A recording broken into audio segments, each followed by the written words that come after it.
श्रीगुरुं प्रणतोऽस्म्यहं सद्गुरुं सच्चिदानन्दं साधुवर्यं सनातनं सद्वेदान्तप्रवक्तारं सदा स्वान्ते स्मराम्यहं।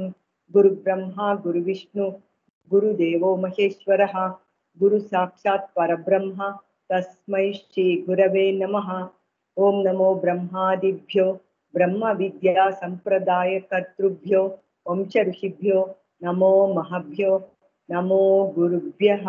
ಓಂ ಶಾಂತಿ ಶಾಂತಿ ಶಾಂತಿ. ಭಗವಂತನ ಅನುಗ್ರಹದಿಂದ ನಾವು ಈ ಬೃಹದಾರಣ್ಯಕ ಉಪನಿಷತ್ತಿನಲ್ಲಿ 2ನೇ ಭಾಷ್ಯ ಭಾಗದಲ್ಲಿ 3ನೇ ಬ್ರಾಹ್ಮಣದ 3ನೇ ಖಂಡಿಕೆಗೆ ಬಂದಿದ್ದೀವಿ. ಇಲ್ಲಿ ಮೊದಲು ಎಲ್ಲ ಉಪನಿಷತ್ತಲ್ಲೆಲ್ಲ ಸತ್ಯಸ್ಯ ಸತ್ಯಂ ಅಂತ ಹೇಳ್ಬಿಟ್ಟು ಆ ಉಪನಿಷತ್ತು ಅದರ ರಹಸ್ಯವಾದ ಹೆಸರು ಅಂತ ಆ ಉಪನಿಷತ್ ಹೆಸರು ಅಂತ ಹೇಳ್ಬಿಟ್ಟು ಪ್ರಾಣವೈ ಸತ್ಯಂ ಅಂತ ಬಂತು. ಆ ಪ್ರಾಣಗಳು ಹೆಂಗೆ ಸತ್ಯ ಅಂತ ನೋಡ್ಕೊಂಡು ಬಂದಿದೀವಿ. ಇಲ್ಲಿ ಅದರ ಪ್ರಾಣದಲ್ಲೇ ಮೂರ್ತ ಅಮೂರ್ತ ಅದರ ರಸ ಅಂತ ತೋರ್ತಾ ಇರೋದು ತೋರ್ದೇ ಇರೋದು ಎರಡನ್ನೂ ತಗೊಂಡು ಇಲ್ಲಿ ಈಗ ಅದರ ವಿವರಣೆನ ನೋಡ್ತಾ ಇದೀವಿ. 3ನೇ ಮಂತ್ರ ಅದರ ಅರ್ಥ. ಇನ್ನು ಅಮೂರ್ತವು ವಾಯುವು ಅಂತರಿಕ್ಷವು ಅಮೂರ್ತವು, ಇವೆರಡು ಅಮೂರ್ತ. ವಾಯು ಅಂತರಿಕ್ಷ ಎರಡು ನಮ್ಗೆ ನೋಡಕ್ಕೆ ಒಂದು ಆಕಾರ ಇಲ್ವಲ್ಲ, ಆದ್ರಿಂದ ಇದು ಅಮೃತವು, ಇದು ಯತ್, ಇದು ತ್ಯತ್. ಈ ಅಮೂರ್ತಕ್ಕೆ ಅಂದ್ರೆ ಈ ಅಮೃತಕ್ಕೆ, ಈ ಎತ್ತಿಗೆ, ಈ ತ್ಯತ್ತಿಗೆ, ಈ ಮಂಡಲದಲ್ಲಿರುವ ಪುರುಷ ನಿಧಾನಲ್ಲ ಇವನು ರಸವು ಅಂತ ಇದು ನಾವು ಹೇಳಿದಲ್ಲ. ಅದೇ ಒಂದೇ ಅಮೂರ್ತ ಅಂದ್ರು ಒಂದೇ, ಅಮೃತ ಅಂದ್ರು ಒಂದೇ, ಎತ್ ಅಂದ್ರು ಒಂದೇ, ತ್ಯತ್ ಅಂದ್ರು ಒಂದೇ ಅಂತ. ಅದಕ್ಕೆಲ್ಲ ಇವನು ಯಾರು ಪುರುಷ ಅಂದ್ರೆ ಪ್ರಾಣನೇ ಇದರ ರಸ ಅಂತ. ಇವನು ತ್ಯತ್ತಿನ ರಸವಲ್ಲವೇ, ಹೀಗೆ ಅಧಿದೈವತವಾಯಿತು. ಅಧಿದೈವತವಾಗಿ ಇವನೇ ಹಿರಣ್ಯ ಗರ್ಭನೇ ಅಲ್ವಾ, ಇವನು ಆದಿದೈವಿಕವಾಗಿ ಅಂತ ಹೇಳ್ಬಿಟ್ಟು ಇದು ಮಂತ್ರದ ಅರ್ಥ. ಇಲ್ಲಿ ಭಾಷ್ಯ ಭಾಗ 338.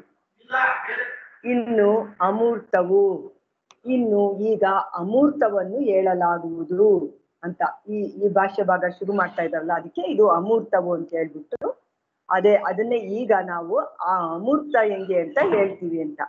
ವಾಯುವು ಅಂತರಿಕ್ಷವು ಇವೆರಡೇ ಅಮೂರ್ತ ಅಂತ ಹೇಳ್ತಾ ಇರೋದು. ಇದು ಎಲ್ಲಾ ಕಡೆ ವ್ಯಾಪಿಸ್ಕೊಂಡಿದೆ, ಪರಿಚ್ಛಿನ್ನ ಅಲ್ಲ, ಆದ್ರಿಂದ ಇದನ್ನ ಅಮೂರ್ತ ಅಂತ ಹೇಳಿದ್ದಾರೆ. ಉಳಿಸಿಕೊಂಡಿದ್ದ ಭೂತದ್ವಯವಿದೆಯಲ್ಲ ಅದು ಅಮೂರ್ತವು. ಅಂದ್ರೆ ಇಲ್ಲಿ ಉಳಿಸಿಕೊಂಡಿದ್ದ ಅಂದ್ರೆ ಕೆಳಗಡೆ ಟಿಪ್ಪಣಿಯಲ್ಲಿ ಹಿಂದಿನ ಖಂಡಿಕೆಯಲ್ಲಿ ವಾಯು ಅಂತರಿಕ್ಷ ಅಂತ ಹೇಳಿದ್ರಲ್ಲ, ಇವುಗಳಿಗಿಂತ ಬೇರೆಯಾದದ್ದೇ ಮೂರ್ತವು. ಇದೆರಡೇ ಅಮೂರ್ತ.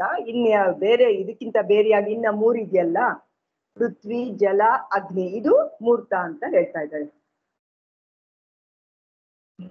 ಭೂತದ್ವಯವಿದೆಯಲ್ಲ ಅದು ಅಮೂರ್ತವು, ಇದು ಅಮೃತವು. ಇದು ಹೇಳ್ತಾ ಇದ್ದಾರಲ್ಲ, ಇದು ಅಮೂರ್ತ ಅಂತ ಹೇಳ್ತಾ ಇದ್ದಲ್ಲ, ಇದು ಅಮೃತ ಅಂತ. ಅಮೃತ ಅಂದ್ರೆ ಬ್ರಹ್ಮ ಸ್ವರೂಪದ ತರ ಅಲ್ಲ, ಆದ್ರೆ ಇದು ಸೂಕ್ಷ್ಮ ವ್ಯಾಪಕ, ಸರ್ವವ್ಯಾಪಕ. ಆದ್ರಿಂದ ಇದನ್ನ ಅಮೃತ ಅಂತ ಹೇಳ್ತಾ ಇದ್ದಾರೆ. ಈ 2 3 ಇದಾವಲ್ಲ, ಇದಕ್ಕಿಂತ ಬೇರೆ ಅಲ್ವಾ ಇದು, ಅದರಿಂದ ಅದನ್ನ ಅಮೃತ ಅಂತ ಇದ್ದಾರೆ. ಅಂದ್ರೆ ಬ್ರಹ್ಮ ಸ್ವರೂಪಕ್ಕೆ ಹೋಲಿಸಿದ್ರೆ ಇದು ಇದಾಗೋದೆ ಬದಲಾವಣೆ. ಶರೀರ ಇವಾಗ ಬದಲಾವಣೆ ಆಗುತ್ತೆ, ಸೂಕ್ಷ್ಮ ಶರೀರ ಇರ್ತೈತೆ, ಇನ್ನೊಂದು ಶರೀರ ತಗೊಳುತ್ತೆ, ಆ ತರ. ಆದ್ರಿಂದ ಇದು ಅಮೃತ ಅಂತ ಹೇಳ್ತಾ ಇದ್ದಾರೆ. ಅಮೂರ್ತವಾಗಿರುವುದರಿಂದ ಚಿತವಲ್ಲ, ಇದು ಅಮೂರ್ತ ಆದ್ರಿಂದ ಚಿತವಲ್ಲ. ಅಂದ್ರೆ ಎಲ್ಲಾ ಕಡೆ ಇದೆ ಇದು, ಅದರಿಂದ ಒಂದ್ ಕಡೆಯಿಂದ ಒಂದ್ ಕಡೆಗೆ ಹೋಗೋದು ಬರೋದೇನು ಇಲ್ಲ, ಅದರಿಂದ ಇದು ಅಮೂರ್ತವಾಗಿದೆ ಅಂತ. ಆದ್ದರಿಂದ ಏತಕ್ಕೂ ವಿರುದ್ಧವಲ್ಲವಾಗಿ ಅಮೃತವು, ಇದು ಯಾವುದಕ್ಕೂ ವಿರುದ್ಧ ಅಲ್ಲ. ಅಂದ್ರೆ ಈ 3 ಇದಾವಲ್ಲ, ಈ ಎಲ್ಲದಕ್ಕೂ ಇದು ಸರ್ವವ್ಯಾಪಕವಾಗಿರೋದ್ರಿಂದ ಈ ಪೃಥ್ವಿ ಅಗ್ನಿ ಜಲಕ್ಕೂ ಇದು ಆಸ್ಪದ ಕೊಡುತ್ತೆ, ಅದಕ್ಕೂ ವಿರುದ್ಧ ಅಲ್ಲ ಇದು ಅಂತ, ವಿರುದ್ಧವಲ್ಲ ಅಂತ ಹೇಳ್ತಾ ಇದ್ದಾರೆ. ಸಾವೆಂಬ ಧರ್ಮವಿಲ್ಲದ್ದು ಅಂದ್ರೆ ಇದು ಎಲ್ಲಾ ಕಡೆ ವ್ಯಾಪಿಸ್ಕೊಂಡಿರೋದ್ರಿಂದ, ಅಮೂರ್ತ ಆಗಿರೋದ್ರಿಂದ ಇದಕ್ಕೆ ಸಾವಿಲ್ಲ ಅಂತ ಹೇಳ್ತಾ ಇದ್ದಾರೆ. ಇದು ಯತ್ ಸ್ಥಿತಕ್ಕೆ ವಿಪರೀತವಾದದ್ದು. ಯತ್ ಸ್ಥಿತ ಅಂತೆಲ್ಲ ಹೇಳಿದಾರಲ್ಲ, ಇದು ಯಾವುದು ಪೃಥ್ವಿ ಜಲ ಅಪ್ಪು ಅಗ್ನಿಯದು, ಅದ್ರ ತರ ಅಲ್ಲ. ಇದು ವ್ಯಾಪಿಯು ಅಪರಿಚ್ಛಿನ್ನವು, ಪರಿಚ್ಛಿನ್ನ ಅಲ್ಲ, ಇದು ಎಲ್ಲಾ ಕಡೆ ವ್ಯಾಪಿಸ್ಕೊಂಡಿದೆ ಅಂತ. ಇದು ಮಿಕ್ಕ ವಸ್ತುಗಳಿಂದ ಪ್ರವಿಭಕ್ತವಾಗಿರುವ, ಅಂದ್ರೆ ಮಿಕ್ಕ ವಸ್ತುಗಳು ಒಂದು ಯಾವುದು, ಇನ್ನ 3 ಭೂತಗಳಿದಾವಲ್ಲ, ಪೃಥ್ವಿ ಜಲ ಅಗ್ನಿ ಅದಕ್ಕಿಂತ ಬೇರೆಯಾಗೇ ಇರುವಂತದ್ದು ಅಂತ. ವಿಶೇಷ ಸ್ವರೂಪವುಳ್ಳದ್ದಷ್ಟೇ, ಇದು ವಿಶೇಷವಾಗಿರುವಂತದ್ದು, ವಿಶೇಷವಾಗಿದೆ ಇದು ಅಂತ. ಆದ್ದರಿಂದ ಚೆತ್ ಅಂತ ಅದು ಬೇರೆ ತರನೇ ಇದೆಯಲ್ಲ, ಅವು ಮೂರಕ್ಕಿಂತ ಬೇರೆಯಾಗಿದೆ, ವಿಶೇಷವಾಗಿದೆ ಅಂತ.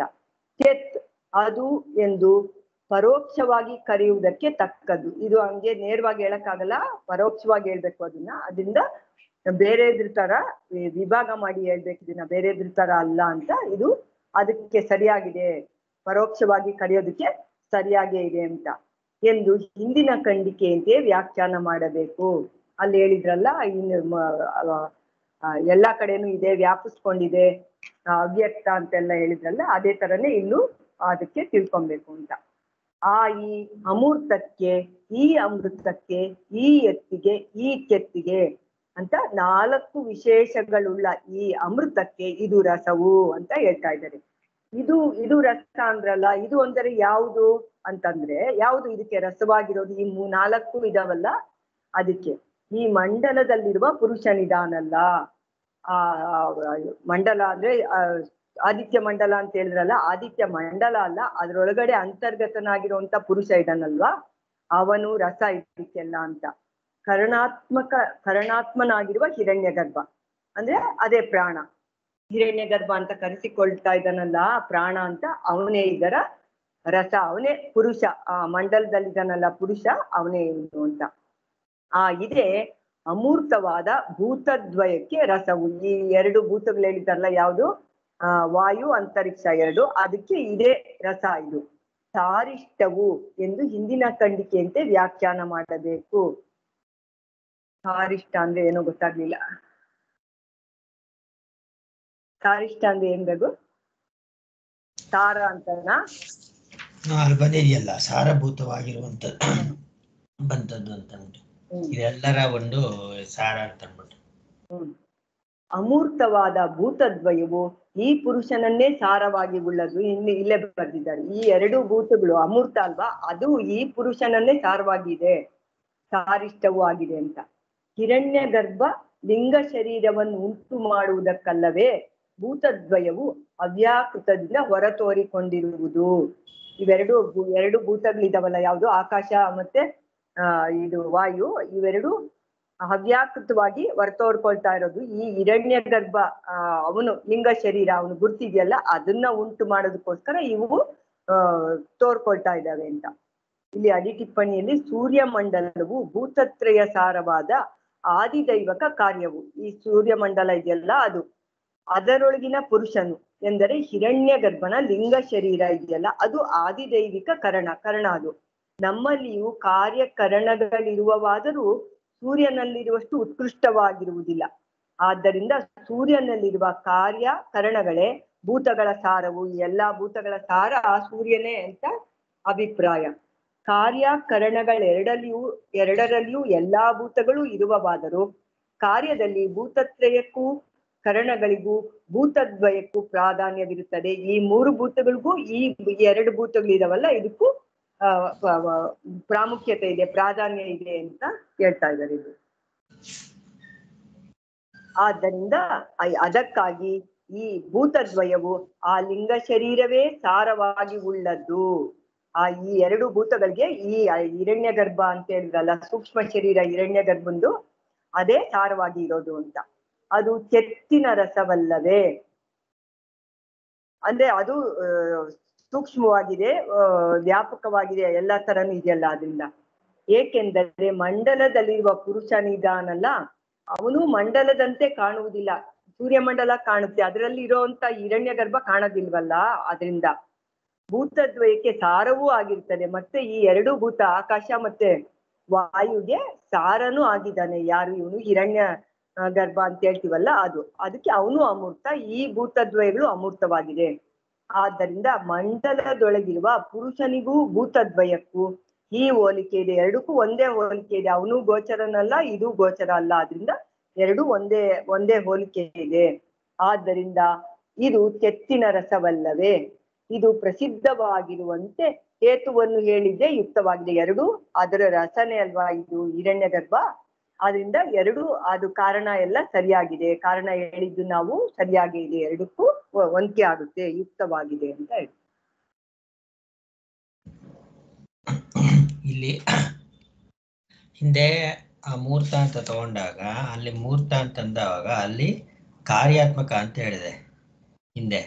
ಸೊ ಕಾರ್ಯ ಅಂದ್ರೆ ಇದಕ್ಕೆ ಇದು ಕಾರಣ ಅಂತ, ಹಿರಣ್ಯ ಗರ್ಭ ಕಾರಣ, ಇದು ಕಾರ್ಯರೂಪವಾಗಿ ತೋರುವಂಥದ್ದು ಅಂತ. ಅಂದ್ರೆ ಕಾರ್ಯರೂಪವಾಗಿರುವಂಥದ್ದು ಸ್ಥಿತವಾಗಿರುವಂಥದ್ದು, ಪರಿಚ್ಛಿನ್ನವಾಗಿರುವಂಥದ್ದು ಅಂತ. ಆದ್ರೆ ಗೋಚರವಾಗುತ್ತಲ್ಲ, ಯಾವುದು ನಮಗೆ ಗೋಚರವಾಗಿರುವಂಥದ್ದೆಲ್ಲವೂ ಕೂಡ ಯಾವಾಗ ಒಂದು ಪರಿಚ್ಛಿನ್ನ ರೂಪದಲ್ಲಿರುತ್ತೋ ಅದು ದೊಡ್ಡದೇ ಹೌದು, ಅದು ಸಮಷ್ಟಿಯಲ್ಲಿ ತಗೊಂಡಿರೋಂಥದ್ದು. ಸಮಷ್ಟಿಯಲ್ಲಾದರೂ ಕೂಡ ಈ ತ್ರಯೀಭೂತಗಳೇನಿದೆಯಲ್ಲ ಸ್ಥೂಲವಾಗಿರುವಂಥದ್ದು, ಆ ಕಾರಣಕ್ಕಾಗಿ ಅದನ್ನ ಸ್ಥಿತ ಅಂತ ಕರೆದಾಗ ಇದು ಸ್ಥಿತವಲ್ಲದಾಗಿರುತ್ತೆ, ಅಂದ್ರೆ ಆಕಾರ ಇಲ್ಲದೆ ಇರೋದ್ರಿಂದ ಅಂತ. ಇವಾಗ ಅಮೃತವು ಅಂತಂದಾಗ ಏನು ಅಂತಂದ್ರೆ,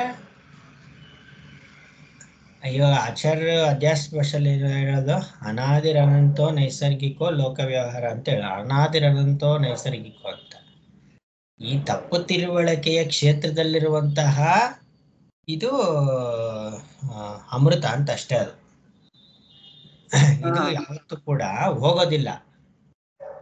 ತಪ್ಪು ತಿಳುವಳಿಕೆ ಹೋಗೋವರೆಗೂ ಕೂಡ ಹಿರಣ್ಯಗರ್ಭನೂ ನಿಜ, ಪ್ರಜಾಪತಿ ನಿಜ, ಅದ್ರ ಮಕ್ಕಳ ದೇವತೆಗಳು ನಿಜ, ದೇವತೆಗಳ ವಂಶಜರು ನಿಜ, ಎಲ್ಲ ಇದೆಲ್ಲ.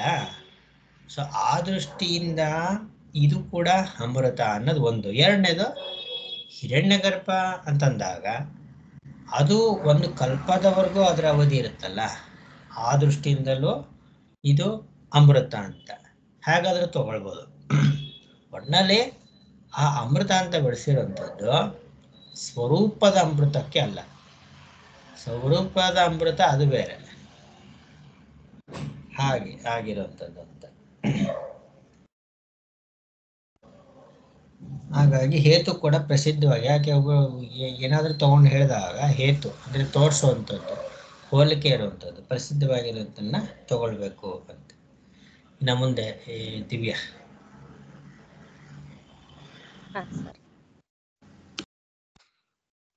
ಇಲ್ಲಿವರೆಗೂ ಮೂರ್ತದ ಆದಿ ದೈವಿಕವಾಗಿ ಮೂರ್ತದ ಸಾರ, ಹಂಗೆ ಅಮೂರ್ತದ ಸಾರ ಹೇಳಿದ್ದಾಯ್ತು. ಮೂರ್ತದ ಸಾರ ಯಾವುದು ಅಂದ್ರೆ ಆದಿತ್ಯ ಮಂಡಲನೇ, ಅಮೂರ್ತದ ಸಾರ ಯಾವುದು ಅಂದ್ರೆ ಆದಿತ್ಯ ಮಂಡಲ ಅಂತರ್ಗತವಾದ ಪುರುಷನೇ ಅಂತ ಹೇಳಿತ್ತು. ಈಗ ಅಮೂರ್ತದ ಸಾರ ಆದಿತ್ಯ ಮಂಡಲದ ಪುರುಷ ಇದಾನಲ್ಲ, ಆ ಪುರುಷ ಅಂತ ಹಿಂಗ್ ಹೇಳಿದಾಗ ಕೆಲವ್ರು ಏನ್ ಅದನ್ನ ಅರ್ಥ ಮಾಡಿದ್ದಾರೆ ಅಂತ ಇನ್ ಮುಂದಿನ ಭಾಗದಲ್ಲಿರೋದು. ಭರ್ತೃ ಪ್ರಪಂಚರು ಅದಕ್ಕೆ ಏನು ವ್ಯಾಖ್ಯಾನ ಮಾಡಿದ್ದಾರೆ ಆ ಪುರುಷನ್ಗೆ ಅಂತ. ಅಲ್ಲ, ಈಗ ಹೇಳ್ತೀರಲ್ಲ ಪಾದತ್ರಯಗಳು ಪದ್ಯತೆ ಪಾದಂ ಅಂತ ಎಲ್ಲ ತೋರ್ಸ್ಕೊಟ್ಟಿದ್ರೆ ಅದನ್ನ ಹೇಳ್ತೀರಾ? ಹಾ ಸರ್. ಅಂದ್ರೆ ಇಲ್ಲಿ ಬ್ರಹ್ಮನ ಸ್ವರೂಪವನ್ನ ತಿಳಿಸೋದಕ್ಕೆ ಹೊರಟಿರೋದು ಶ್ರುತಿ. ಅಜಾತಶತ್ರು ಬಾಲಕಿ ಗಾರ್ಗ್ಯ ಅನ್ನೋ ಆಖ್ಯಾಯಿಕೆಯಿಂದ ಹೆಂಗೆ ತಿಳಿಸೋದಕ್ಕೆ ಹೊರಟಿದೆ ಅಂದ್ರೆ, ನೇರವಾಗಿ ತಿಳಿಸಿದ್ರೆ ಅದು ಸೂಕ್ಷ್ಮ ಆಗಿರೋದ್ರಿಂದ ಅರ್ಥ ಆಗದೆ ಇರೋದಕ್ಕೆ ಇದಲ್ಲ ಅಂತ ಅಲ್ಲಗೆಳದೆ ತಿಳಿಸ್ಬೇಕಾಗಿದೆ. ಸೊ ಅದಕ್ಕೆ ಈ ಏನು ಸತ್ಯಸ್ಯ ಸತ್ಯಂ ಅಂತ ಹೇಳ್ತು, ಅಂದ್ರೆ ಸತ್ಯದ ಸತ್ಯ. ಈಗ ಆ ಸತ್ಯ ಯಾವುದು ಅಂದ್ರೆ ಪ್ರಾಣ ಅಂತ ಹೇಳಿ ಆ ಪ್ರಾಣನ ಅಲ್ಲಗೆಳೆದು ತೋರಿಸ್ಬೇಕಾಗಿದೆ. ಅದು ಹಿಂದಿನ ಖಂಡಿಕೆಯಲ್ಲೇ ಅದರ ವಿಷಯನೂ ಸ್ವಲ್ಪ ಹೇಳಾದ್ಮೇಲೆ ಅದು ಯಾವ ರೀತಿ ಇದನ್ನ ಹಿಂಗ್ ತಿಳಿಸ್ತಾರೆ ಅಂದ್ರೆ, ಆಕ್ಚುಲಿ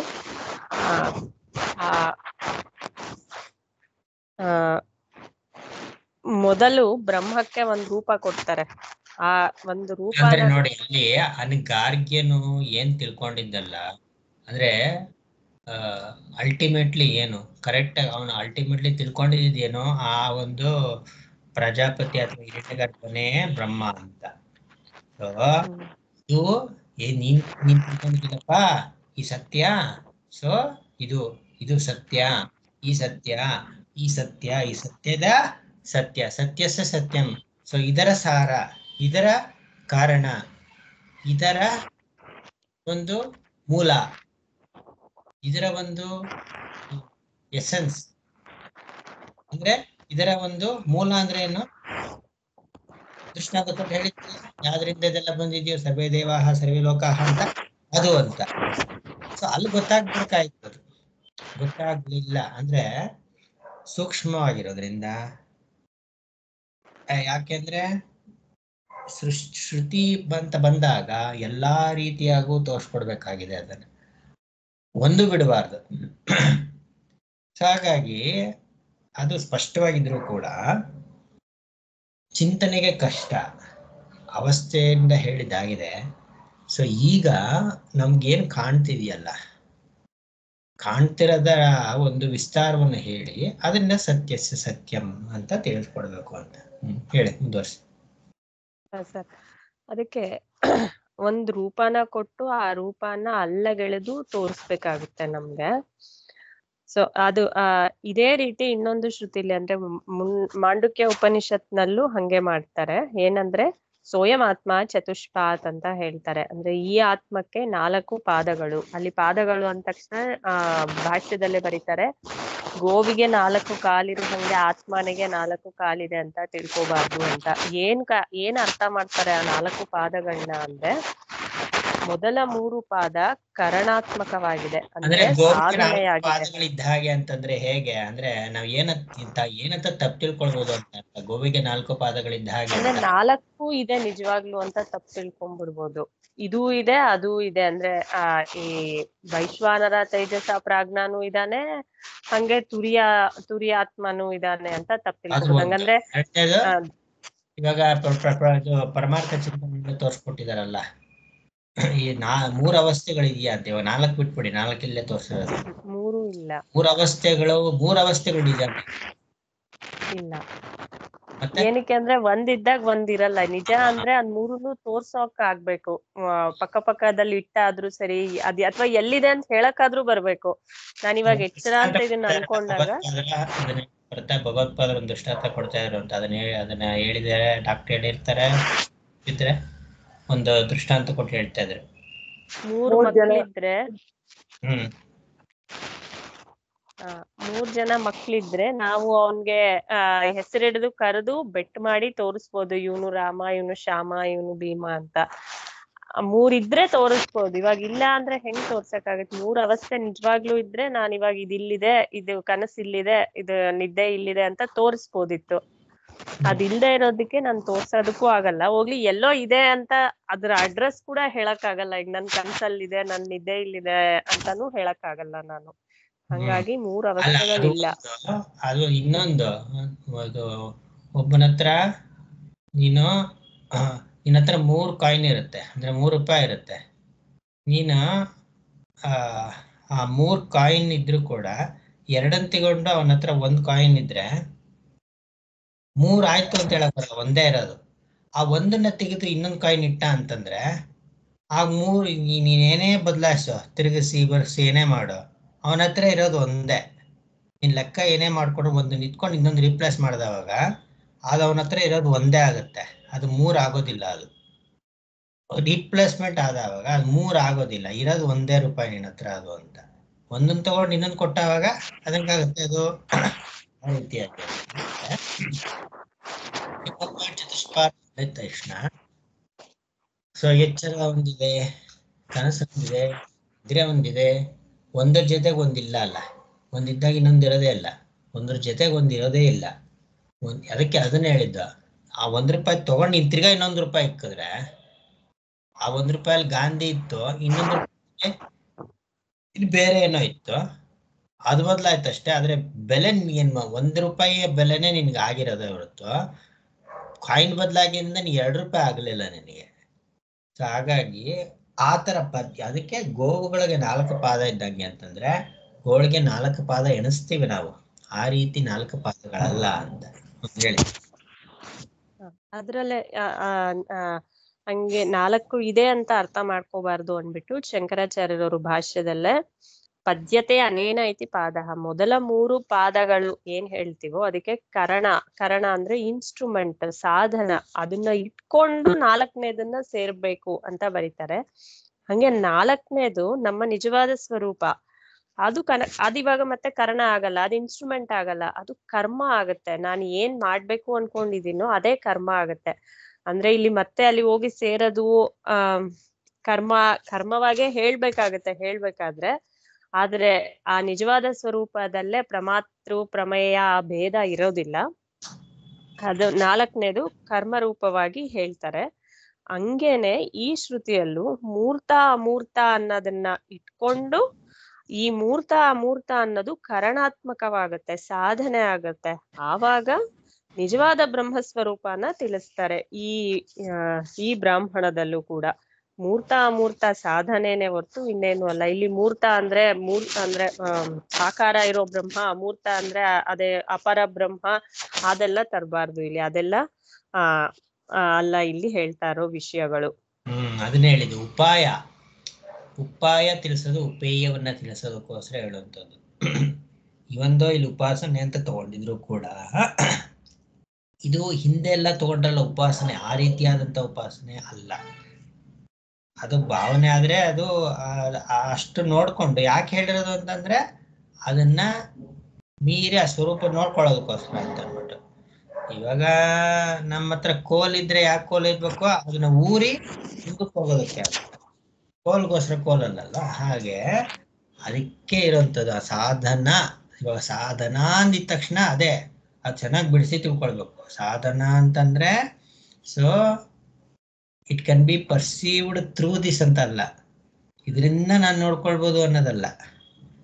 ಇದನ್ನ ಸಾಧನವಾಗಿ ಬಳಸಿಕೊಂಡು, ಅದು ಹೇಗೆ ವೈಶ್ವಾನರ ತೇಜಸ ಪ್ರಾಜ್ಞ, ಅದು ಸಾಧನವಾಗಿ ಬಳಸಿಕೊಂಡು ಅದರ ಹೆಗ್ಗುರುತಾಗಿ ಇಟ್ಟುಕೊಂಡು ಅದರ ಸ್ವರೂಪದ ಕಡೆಗೆ ಲಕ್ಷ್ಯ ಕೊಟ್ಟು ನೋಡ್ತೀವೋ ಅಂದ್ರೆ ಸ್ವಲ್ಪ ಹಿಂದಕ್ಕೆ ನೋಡಿದವನೇ ತಾನಾಗಿ ಅಂತ.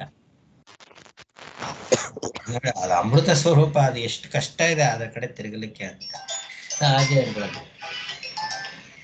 ಸೊ ಮುಂದುವರಿಸಿದೆ ಹೇಳ್ತಾ ಇದ್ದಾರೆ.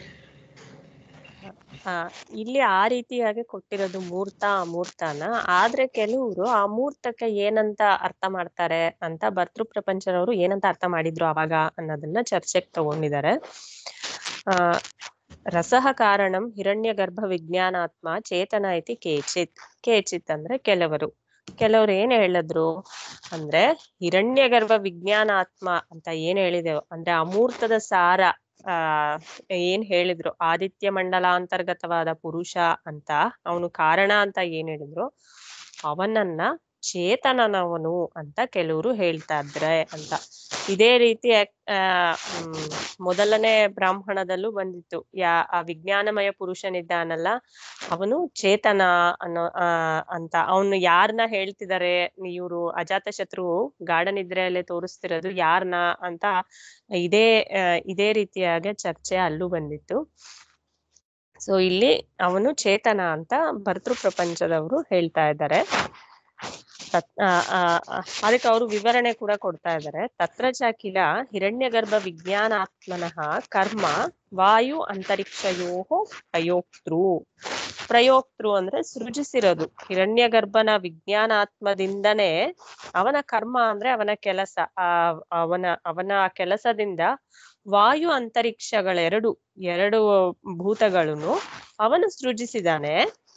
ತತ್ಕರ್ಮ ಅಂದ್ರೆ ಆ ಎರಡು ಕಾರಣ ಆಯ್ತು. ಈಗ ಮತ್ತೆ ಅದರಿಂದ ವಾಯು ಅಂತರಿಕ್ಷಾಧಾರಂ ಸತ್ ಅನ್ಯೇಷಾಂ ಭೂತಾನಾಂ ಪ್ರಯೋಕ್ತೃ ಭವತಿ. ಆ ಎರಡರಿಂದ ಇನ್ನು ಮಿಕ್ಕಿದ್ದು ಭೂತಗಳು ಅನ್ಯೇಷಾಂ ಭೂತಾನಾಂ ಅಂದ್ರೆ ಇನ್ನ ಅಗ್ನಿ ಅಪ್ಪು ಪೃಥ್ವಿ ಏನಿದೆಯೋ ಅದು ಸೃಜಿಸ್ತು. ಆ ಎರಡು ಭೂತಗಳು ಇನ್ ಮಿಕ್ಕಿದ್ದ ಭೂತಗಳನ್ನ ಸೃಜಿಸ್ತು. ಹಂಗಾಗಿ ಹಿರಣ್ಯ ಗರ್ಭ ವಿಜ್ಞಾನಾತ್ಮ ಅಂತ ಏನಿದೆ ಅವನು ಚೇತನನೇ. ತೇನ ಸ್ವಕರ್ಮಣ ವಾಯು ಅಂತರಿಕ್ಷಯೋ ಪ್ರಯೋಕ್ತ ಇತಿ ತಯೋ ರಸಃ ಕಾರಣಮುಚ್ಯತೆ ಇತಿ. ಆದ್ದರಿಂದ ಸ್ವಕರ್ಮಣ ತನ್ನ ಕರ್ಮದಿಂದ ವಾಯು ಅಂತರಿಕ್ಷಗಳಿಗೆ ಪ್ರಯೋಕ್ತವಾಗಿರೋನು ಯಾರಿದಾನೋ ಅವನು ಅವುಗಳ ರಸವು ಈ ವಾಯು ಅಂತರಿಕ್ಷಗಳಿಗೆ ಅವನೇ ಕಾರಣ ಆಗಿರ್ತಾನೆ ಅನ್ನೋದು ಅವರ ಅಭಿಪ್ರಾಯ. ಅವನು ಯಾರು ಕಾರಣ ಆಗಿದ್ದಾನೆ ಆ ಪುರುಷನು, ಅವನು ಅದಕ್ಕೆ ಚೇತನ. ಅದು ಆಕ್ಚುಲಿ ಆಗಿ ಮಂತ್ರದಲ್ಲೂ ಕೂಡ ಪುರುಷ ಅಂತ ಬಂದಿದ್ಯಲ್ಲ, ಅದಕ್ಕೆ ಅವರು ಅವನು ಚೇತನ ಅಂತ ತಗೊಂಡು ಹೇಳ್ತಾ ಇದ್ದಾರೆ. ಆದ್ರೆ ಶಂಕರಾಚಾರ್ಯರವರು ಅದು ಒಪ್ಪಲ್ಲ. ಯಾಕೆಂದ್ರೆ ಮೂರ್ತ ಅಮೂರ್ತ ಎರಡನ್ನೂ ಅಲ್ಲಗೆಳೆದು ನಾವು ನಿಜವಾದ ಸ್ವರೂಪ ಅಂತ ತಿಳ್ಕೊಬೇಕು ಅಂತ ಇಲ್ಲಿ ಶಂಕರಾಚಾರ್ಯರು ಹೇಳ್ತಾ ಇರೋದು. ಇವ್ರು ಅಮೂರ್ತಕ್ಕೇನೆ ಚೇತನ ಸ್ವರೂಪವನ್ನ ಕೊಟ್ರೆ ಅದು ಹೊಂದೋದಿಲ್ಲ ಅಂತ.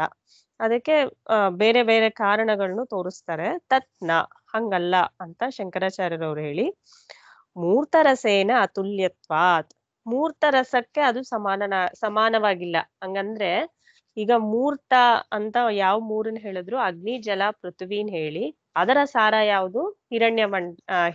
ಆದಿತ್ಯ ಮಂಡಲ. ಈ ಮೂರು ಯಾವುದು? ಮೂರ್ತರಸ ಅಚೇತನನೇ. ಅವನ ಸಾರ ಯಾವುದು? ಅಚೇತನನೇ, ಆದಿತ್ಯ ಮಂಡಲ. ಈಗ ಅಮೂರ್ತ ಯಾವುದು? ವಾಯು ಅಂತರಿಕ್ಷ. ಅವನ ಸಾರ ಯಾವುದು? ಆದಿತ್ಯ ಮಂಡಲ ಅಂತರ್ಗತ ಪುರುಷ. ಈಗ ಇದೆರಡು ಏನು? ವಾಯು ಅಂತರಿಕ್ಷ ಚೇತನನ ಅಚೇತನನ ಅಂದ್ರೆ ಇದು ಅಚೇತನ. ಮತ್ತ ಅವನ ಸಾರ ಆಗಿರೋನ್ ಹೆಂಗೆ ಚೇತನ ಆಗ್ತಾನೆ? ಯಾಕಂದ್ರೆ ಇಲ್ಲಿ ಮೂರ್ತ ಅಚೇತನ, ಮೂರ್ತದ ಸಾರನು ಅಚೇತನ. ಅಮೂರ್ತಕ್ ಬಂದ ತಕ್ಷಣ ಅಮೂರ್ತಗಳು ಅಚೇತನ, ಅಮೂರ್ತದ ಸಾರ ಮಾತ್ರ ಚೇತನ ಅಂತ ಹೆಂಗ್ ಹೇಳ್ತೀರಾ? ಅದು ಸಮಾನವಾಗಿಲ್ವಲ್ಲ ಅಂತ ಕೇಳಿ, ಮೂರ್ತಸ್ಯತು ಭೂತತ್ರಯಸ್ಯ ರಸಃ ಮೂರ್ತಮೇವ ಮಂಡಲಂ ದ್ರಷ್ಟುಂ ಭೂತತ್ರಯ ಸಮಾನ ಜಾತೀಯಂ ನ ಚೇತನಃ. ಈಗ ನಾನೇನ್ ಹೇಳಿದೆ ಅದೇ ಇರೋದು. ಮೂರ್ತಸ್ಯತು ಭೂತತ್ರಯ, ಮೂರ್ತದ ಸ್ವರೂಪವಾಗಿರುವ ಭೂತತ್ರಯಗಳು ಏನಿದೆ ಅದರ ರಸ ಏನಿದೆ ಅದು ಮೂರ್ತವೇ. ಮೂರ್ತವೇ ಅಂದ್ರೆ ಅಚೇತನ ಅಂತಾನೆ. ಅಂದ್ರೆ ಆ ಮಂಡಲ ಏನ್ ಹೇಳಿದಾರೋ ಅದಕ್ಕೂ ಕೂಡ ಅದು ಕೂಡ ಅಚೇತನವೇ ಆಗಿದೆ. ಸಮಾನ ಜಾತೀಯ, ಅದೆಲ್ಲ ಒಂದೇ ರೀತಿಯಾಗಿದೆ, ಅದ್ಯಾವುದು ಅಲ್ಲಿ ಚೇತನ ಅಲ್ಲ. ತಥಾ ಹಾಗೆಯೇ ಅಮೂರ್ತಯೋಹೋ ಅಪಿ ಭೂತಯೋಹೋ, ಅಮೂರ್ತವಾದ ಭೂತಗಳಾಗಿರೋ ಯಾವುದು ವಾಯು ಅಂತರಿಕ್ಷ ಕೂಡ ತತ್ ಸಮಾನ ಜಾತೀಯೇನ ಏವ, ಅದು ಕೂಡ ಸಮಾನ ಜಾತಿಯಾಗೇ ಇದೆ. ಅಮೂರ್ತ ರಸೇನ ಯುಕ್ತಂ ಭವಿತು, ಅದರ ರಸನು ಕೂಡ ಸಮಾನ ಜಾತಿಯಾಗೇ ಇರ್ಬೇಕು. ಇಲ್ಲಿ ಅವರು ಇದಕ್ ಮುಂಚೆ ಕೂಡ ಹೇಳ್ಬೇಕಾದ್ರೆ 4 ಮೂರ್ತ, ಮರ್ತ್ಯ, ಸ್ಥಿತ, ಸತ್ ಇದೆಲ್ಲ ಒಂದೇ ಪದಗಳು. ಅಮೂರ್ತ, ಅಮೃತ, ಯತ್, ಯತ್ ಇದೆಲ್ಲ ಒಂದೇ ರೀತಿಯಾದ ಪದಗಳು, ಅದೆಲ್ಲ ಒಂದೇ ಅರ್ಥವನ್ನ ಕೊಡೋದು, ವಿಶೇಷಣಗಳು ಅಂತ ಹೇಳುತ್ತೋ. ಆದ್ರೆ ಇಲ್ಲೆಲ್ಲೂ ಚೇತನ ಅಚೇತನ ಅಂತ ಅವ್ರು ಸೇರ್ಸಿಲ್ಲ. ಸೊ ಇದ್ರಲ್ಲಿ ಎಲ್ಲಾನು ಚೇತನ ಅಚೇತನನೇ, ಮೂರ್ತವೂ ಅಷ್ಟೇ ಅಮೂರ್ತವೂ ಅಷ್ಟೇ. ಅದು ಸಮಾನ ಜಾತಿ ಆಗದಿಲ್ವಲ್ಲ, ಅಮೂರ್ತಕ್ಕೆ ನೀವ್ ಹಿಂಗೆ ಹೊಂದಿಸೋದಕ್ಕಾಗಲ್ದಿಲ್ವಲ್ಲ ಅಂತ ಹೇಳಿ, ವಾಕ್ಯ ಪ್ರವೃತ್ತೇಹೇ ತುಲ್ಯತ್ವಾತ್, ಏಕಂದ್ರೆ ಎರಡೂ ಕಡೆನೂ ವಾಕ್ಯ ಪ್ರವೃತ್ತಿ ಸಮಾನವಾಗಿದೆ. ಹೆಂಗೆ ಶ್ರುತಿ ಬರ್ದಿದ್ಯೋ ಆ ಎರಡೂ ಕಡೆ ಅದು ಸಮಾನವಾಗಿರೋದ್ರಿಂದ ಸಮಾನವಾಗಿ ಅರ್ಥ ಮಾಡ್ಬೇಕು. ಯಥಾ ಹಿ ಹೇಗೆಂದರೆ ಮೂರ್ತ ಅಮೂರ್ತೆ ಚತುಷ್ಟಯ ಧರ್ಮವತಿ ವಿಭಜ್ಯತೆ, ಹೆಂಗೆ ಮೂರ್ತ ಅಮೂರ್ತಗಳಿಗೆ 4 ಧರ್ಮಗಳಾಗಿ ವಿಂಗಡಿಸಿದೆ. ಯಾವ್ದದು? ಮೂರ್ತ, ಮರ್ತ್ಯ, ಸ್ಥಿತ, ಸತ್, ಅದಷ್ಟು 4 ಧರ್ಮಗಳು ಅದಕ್ಕೆ ಮೂರ್ತಾಗೆ. ಅಮೂರ್ತಕ್ಕೂ ಹಂಗೆ ವಿಂಗಡಿಸಿದೆ. ಅದೇ ತಥಾ ರಸರಸವತೋಹೋ ಅಪಿ ಮೂರ್ತಾಮೂರ್ತಯೋಹೋ ತುಲ್ಯೇನ ಏವ ನ್ಯಾಯೇನ ಯುಕ್ತಃ ವಿಭಾಗಃ. ಅದೇ ರೀತಿ ರಸವುಳ್ಳದ್ದು.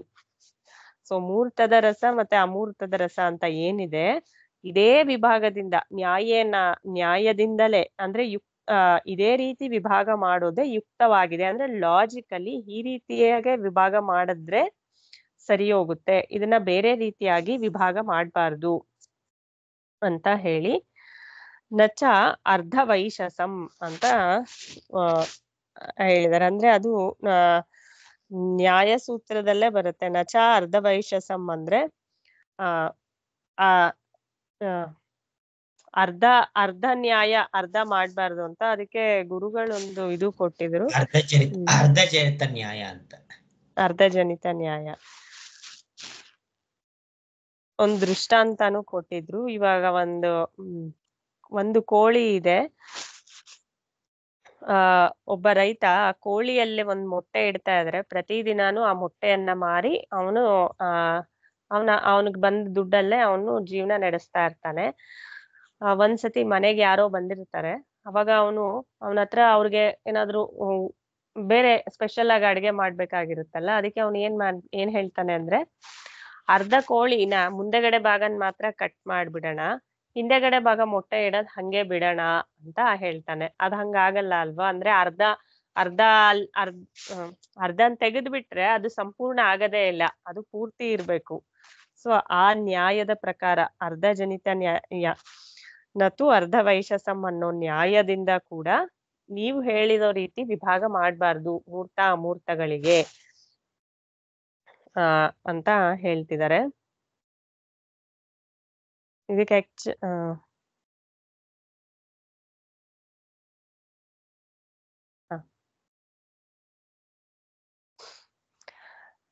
ಇಲ್ಲಿ ಆಕ್ಚುಲಿ ಇನ್ನ ಒಂದ್ ವಿಷಯನು ಹೇಳಿದ್ರು, ಸಮಾಸದ ವಿಷಯ. ಹೇಳ ಸರ್? ಹೇಳಿ ಹೇಳಿ. ಅಂದ್ರೆ ಹಿರಣ್ಯ ಗರ್ಭ ವಿಜ್ಞಾನಾತ್ಮ ಅಂತ ಇದ್ದಾಗ ಏನಕ್ಕೆ ಹಂಗೆ ತಪ್ಪು ತಿಳ್ಕೊಳಕ್ಕಾಗತ್ತೆ ಅಂದ್ರೆ, ಅದ್ರ ಸಮಾಸ ಬಿಡಿಸೋದ್ರಲ್ಲೇ ತಪ್ಪು ತಿಳ್ಕೊಂತಾರೆ. ಇವಾಗ ಜಗದ್ಗುರುಹು ಅಂತ ಹೇಳಿದ್ರೆ ಈ ಜಗತ್ತಿಗೆ ಸಮಾಸಗಳನ್ನ ಎಷ್ಟೊಂದ್ ರೀತಿ ಬಿಡಿಸ್ಬೋದು. ಆಕ್ಚುಲ್ ಆಗಿ 1, 2 ಅಲ್ಲ, ನಾವ್ ಬೇರೆ ಬೇರೆ ಸಮಾಸಗಳನ್ನ ಆ ವರ್ಡ್ನ ಹೆಂಗ್ ಸ್ಪ್ಲಿಟ್ ಮಾಡ್ತೀವೋ ಹಂಗಂಗೆ ಅದ್ರ ಮೀನಿಂಗ್ ಬರುತ್ತೆ. ಈ ಜಗತ್ತಿಗೆಲ್ಲ ಗುರು ಯಾರೋ ಅವನನ್ನ ಜಗದ್ಗುರುಹು ಅಂದ್ರೆ ಅದು ಕೃಷ್ಣ ಆಗ್ತಾನೆ. ಅವಾಗ ಕೃಷ್ಣ ಅಥವಾ ಭಗವಂತ ಆಗ್ತಾನೆ. ಅದೇ ಜಗತ್ತೇ ಯಾರಿಗೆ ಗುರುವೋ ಅವನು ಅಂದಾಗ ಅವನು ಆಕ್ಚುಲಿ ಒಬ್ಬ ಭಿಕ್ಷುಕ ಆಗ್ತಾನೆ. ಅಂದ್ರೆ ಅವನನ್ನ ಜಗತ್ತೇ ಪೋಷಿಸ್ತಾ ಇರುತ್ತೆ. ಸೊ ಆ ಜಗತ್ತೇ ಅವನಿಗೆ ಆಧಾರವಾಗಿ ಪೋಷಿಸ್ತಾ ಇರುತ್ತೆ. ಸೊ ಹಂಗೆ ಬಹುರ್ವೀಹಿ ಸಮಾಸದಲ್ಲಿ ಬಿಡಿಸಿದ್ರೆ ಅದು ಆ ಅರ್ಥ ಬೇರೆನೆ ಬರುತ್ತೆ. ಅದೇ ತತ್ಪುರುಷ ಸಮಾಸದಲ್ಲಿ ಬಿಡಿಸಿದ್ರೆ ಆ ಅರ್ಥ ಬೇರೆನೆ ಬರುತ್ತೆ. ಇದೇ ಉದಾಹರಣೆ ಇವರು ರಾಮದಾಸ ಅನ್ನೋದಕ್ಕೂ ಕೊಟ್ಟಿದ್ರು. ಈಗ ನಾನು ಆಂಜನೇಯನ್ ಹೇಳ್ಬೇಕು ಅಂದ್ರೆ ರಾಮಸ್ಯ ದಾಸ ಅಂತ ಹೇಳ್ಬೇಕು. ರಾಮನ ದಾಸ ಯಾರು? ಆಂಜನೇಯ ಆಗ್ತಾನೆ. ಅದೇ ರಾಮಃ ದಾಸಃ ಯಸ್ಯ ಸಹ, ರಾಮನು ಯಾರಿಗೆ ದಾಸನೋ ಅವನ್ ಬಗ್ಗೆ ಮಾತಾಡ್ತಿದೀನಿ ಅಂದ್ರೆ, ಯಾವ್ದೋ ಒಬ್ಬ ಮನೆಯಲ್ಲೇ ರಾಮ ಅಂತ ಹೆಸರಿರೋನು ಯಾರೋ ಕೆಲಸ ಮಾಡ್ತಿದ್ರೆ ಆ ಮನೆಯ ಒಡೆಯನ ಬಗ್ಗೆ ನಾನ್ ಮಾತಾಡ್ತಿದ್ರೆ ಆವಾಗ ರಾಮದಾಸ ಅನ್ನೋದನ್ನ ರಾಮಃ ದಾಸಃ ಯಸ್ಯ ಸಹ ಅಂತ ಬಹುವ್ರೀಹಿ ಸಮಾಸದಲ್ಲಿ ಬಿಡಿಸ್ಬೇಕು. ಅದೇ ರೀತಿ ಹಿರಣ್ಯ ಬೇರೆಯವ್ರಿಗೆ ದಾಸನು ಅಂತ ಆಗ್ಬಿಡುತ್ತೆ ಅವಾಗ. ರಾಮನು ಬೇರೆಯವ್ರಿಗೆ ದಾಸನು ಅಂತ ಆಗತ್ತೆ. ಅದೇ ರೀತಿ ಹಂಗೆ ಈ ಹಿರಣ್ಯ ಗರ್ಭ ವಿಜ್ಞಾನಾತ್ಮ ಅನ್ನೋದನ್ನ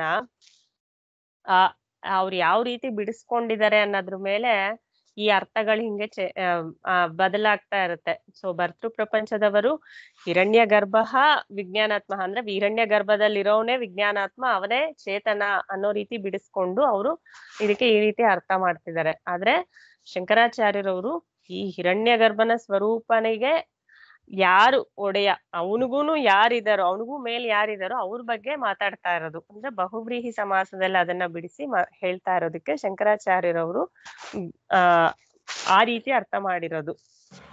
ಆದ್ರೆ ಎಷ್ಟು ಆಚಾರ್ಯರು ಅನುಭವಕ್ಕೆ ಒತ್ತು ಕೊಟ್ಟು ಹೇಳಿದ್ರು ಕೂಡ ಶ್ರುತಿಯಲ್ಲಿ ಹೇಗೆ ಮೀಮಾಂಸಾ ನ್ಯಾಯನ ಇಟ್ಕೊಂಡು ಹೇಳ್ತಾರೆ ಸರಿಯಾಗಿ ಅಂತ, ಮೀಮಾಂಸಾ ನ್ಯಾಯವನ್ನು ಅವ್ರು ಎಲ್ಲೂ ಮೀರೋದೇ ಇಲ್ಲ. ಮತ್ತೆ ಶ್ರುತಿಗೆ ಯಾವ ರೀತಿಯಾಗಿ ಅರ್ಥ ಮಾಡಬೇಕು, ಸರಿಯಾಗಿ ಶ್ರುತಿಯ ಪದಗಳಿಗೆ ಯಾವ ರೀತಿಯಾಗಿ ನೀನು ಅರ್ಥ ಮಾಡಬೇಕು ಅಂತ. ಹಾಗಾಗಿಯೇ ಉಚ್ಚಾರಣೆ ಅನ್ನೋದು ಬಹಳ ಮುಖ್ಯ ಅಂತ. ಹಾಗಾಗಿ ಅನುದಾತ್ತ ಉದಾತ್ತ ಸಮೇತವೇ ಮಂತ್ರಗಳು ಅನ್ನೋದು ಬಂದಿರೋಂಥದ್ದು ಅಂತ.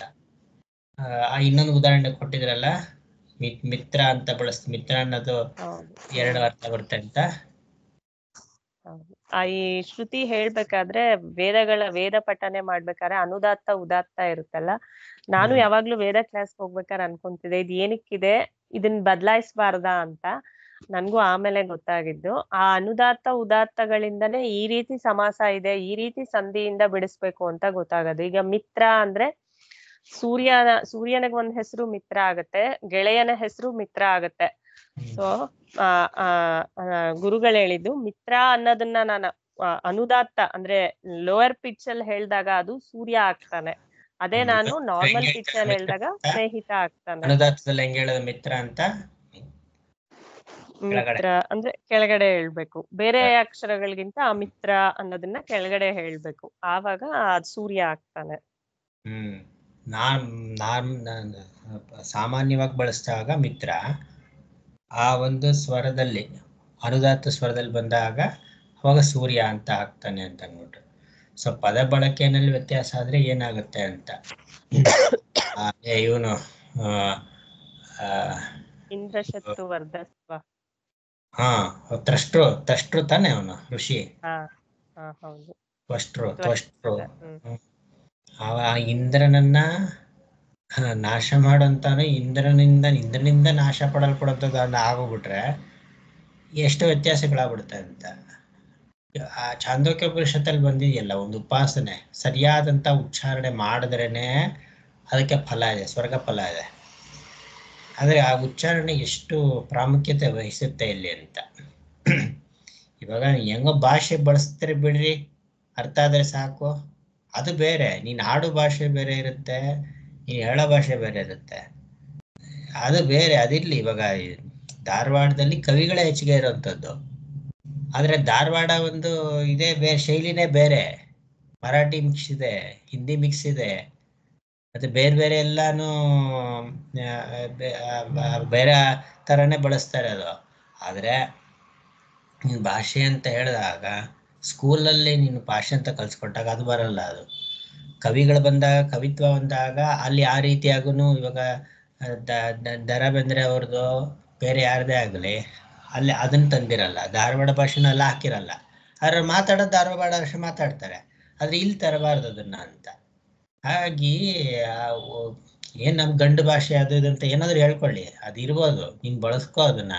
ಆದ್ರೆ ನಾವು ಸಾಮಾನ್ಯವಾಗಿ ಮಾತಾಡ್ಬೇಕಾದ್ರೆ, ಉಚ್ಚಾರಣೆ ಮಾಡ್ಬೇಕಾದ್ರೆ, ಅದಕ್ಕೋಸ್ಕರ ಮಕ್ಕಳ ಹೆಸರು ಹೇಳ್ಬೇಕಾದ್ರೆ ಅರ್ಧಂಬರ್ಧ ಹೇಳೋದು, ಇಷ್ಟ ಬಂದಂಗೆ ಹೇಳೋದು. ಯಾರು ಬ್ರಾಹ್ಮಣರ ಹಂಗೆ ಹೇಳ್ತಾರೆ, ಮತ್ತೆ ಬಲ್ಲವ್ರ ಹಂಗೆ ಹೇಳ್ತಾರೆ, ಇನ್ನು ಬೇರೆಯವ್ರ ಕತೆ ಏನ್ ಹೇಳ್ಬೇಕು, ಎಲ್ಲಾನು ಚಿಕ್ಕದ್ ಮಾಡಿ ಹೇಳೋಂಥದ್ದು. ಹೆಸರಿಟ್ಟು ಕರೆದ್ರೇನೆ ಶ್ರೇಷ್ಠ ಅಂತ.